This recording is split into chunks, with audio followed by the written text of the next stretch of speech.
Hi అండి. ఆరోగ్యంగా జీవించడానికి మంజులా న్యూట్రిషన్ టిప్ ఛానల్కి స్వాగతం. మన శరీరానికి కాల్షియం చాలా అవసరం. ఈ కాల్షియం అనేది ఎముకలు గట్టిగా ఉండడానికే కాకుండా పళ్ళు ఆరోగ్యకరంగా ఉండడానికి, ఇవే కాకుండా మజిల్స్, హార్ట్ ఫంక్షనింగ్కి, నరాల ఉత్పత్తికి, వీటన్నిటి కూడా ఈ కాల్షియం అనేది చాలా ఇంపార్టెంట్. కాల్షియం కనుక తక్కువగా తీసుకున్నట్లయితే ఆహార పదార్థం ద్వారా ఇవి మన బోన్స్ నుంచి కాల్షియాన్ని గ్రహించడం చేస్తుంది. మరి ఈ కాల్షియాన్ని ఎప్పుడైతే గ్రహిస్తుందో ఎముకలు పెలుసుబారటం, ఎముకలు త్వరగా ఇరిగిపోవడం జరుగుతుంది. మరి ఈ ఎముకలు పెలుసుబారకుండా ఉండడానికి కాల్షియం తగినంత మోతాదులో ఉన్న ఆహార పదార్థాలను తీసుకోవాలి. మరి ఈ కాల్షియం అనేది దేంట్లో ఎక్కువగా ఉంటుందనేది, ఎముకలు గట్టిపడడానికి ఎలాంటి ఆహార పదార్థాలు తీసుకోవాలనేది ఈ వీడియో ద్వారా తెలుసుకుందామండి. ఆకుకూరల్లో కాల్షియం ఎక్కువ మోతాదులో ఉంటుంది.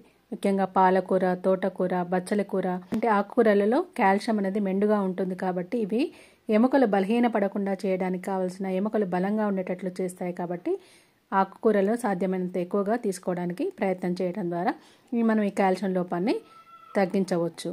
అలాగే టోఫు, ఇది సోయా బీన్స్ నుండి తయారు చేసిన, పాల ఉత్పత్తితో తయారు చేసిన ప్రోటీన్ ఉన్న పదార్థము. దీంట్లో కాల్షియం ఎక్కువగా ఉంటుంది కాబట్టి ఇది ఎముకలను బలంగా ఉంచుతుంది. కాబట్టి ఈ సోయాతో చేసిన టోఫును మనం విరివిగా ఉపయోగించడం ద్వారా ఈ కాల్షియం లోపాన్ని నివారణ చేసుకోవచ్చు. పాలలో కూడా అధిక మోతాదులో కాల్షియం ఉంటుంది కాబట్టి ఇది ఎముకల బలాన్ని పెంచుతుంది.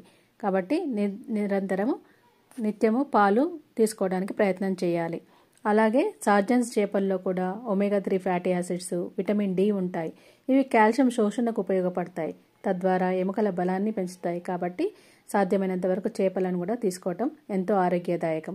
నాన్ వెజ్ తినని వాళ్ళు వీటిలో ప్లేస్లో నువ్వులను కూడా వాడినట్లయితే, నువ్వులలో కూడా అధిక మోతాదులో కాల్షియం ఉంటుంది కాబట్టి ఆ కాల్షియం చేసుకోవచ్చు. అలాగే డ్రై ఫ్రూట్స్లో బాదము, వాల్నట్స్, జీడిపప్పు, వీటన్నిటిలో కూడా ఐరన్, కాల్షియం వంటి పోషకాలు పుష్కలంగా ఉంటాయి. కాబట్టి ఈ ఎముకల కండరాలను బలంగా ఉంచడానికి తోడ్పడతాయి. బరువును కూడా అదుపులో ఉంచుతాయి. కాబట్టి సాధ్యమైనంత వరకు ఈ డ్రై ఫ్రూట్స్ని నానబెట్టుకుని తినడం ఎంతో ఉత్తమం. అలాగే సిట్రస్ జాతి పండ్లన్నింటిలో కూడా విటమిన్ సి పుష్కలంగా ఉండటం వల్ల యాంటీ ఆక్సిడెంట్లు ఉంటాయి. ఇవి కాల్షియం శోషణ పెంచడానికి, ఎముకల బలానికి తోడ్పడతాయి.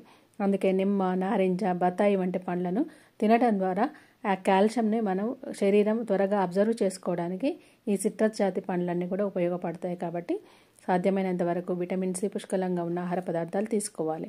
అలాగే సాల్మన్ చేపల్లో omega 3 fatty acids, vitamin D కూడా ఉంటాయి. ఇది కాల్షియం శోషణకు ఉపయోగపడతాయి. కాబట్టి ఈ చేపలను కూడా తీసుకోవాలి. వీటితో పాటు గుడ్లలో విటమిన్స్, మినరల్స్ మెండుగా ఉంటాయి.